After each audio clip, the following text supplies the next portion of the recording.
আলুর খরচ বেশি হয়ে গেছে। কিভাবে বুঝলেন? আলুর দাম কম। আলুর দাম কম। আলুর ফলন কিরকম? ফলন তো এখন বোঝা যাচ্ছে না, আলু তো হয়নি। আরো দেরি আছে 1 মাস। আরো 1 মাস দেরি আছে ভাই আলুর নামতে। আরো 1 মাস দেরি আছে। আলুর যে খরচা, আলুর দাম তো হচ্ছে না, নতুন আলু উঠছে, দাম কম। দেখুন, আলুর জমিতে প্রতিনিয়ত ওষুধ দিতে হয়, আর ওষুধ দেওয়ার একটা মাত্রই কারণ এই গাছকে জীবিত রাখার জন্য, ভালো রাখার জন্য। কারণ কালো পচারি ধরে, এক ধরনের পচারি আছে, এই পচারির হাত থেকে রক্ষা পাওয়ার জন্য প্রতিনিয়ত ওষুধ দিতে হয়। কারণ ওষুধ না দিলে গাছ ভালো থাকবে না, আর গাছ ভালো না থাকলে আপনার আলুর ফলন আসবে না।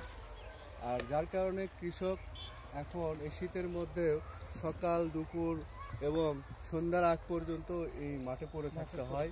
ভালো ফসল নিতে গেলে বেশি পরিশ্রম করতে হয়, আর কৃষকের মতো এত কঠিনতম পরিশ্রম কেউ করে না।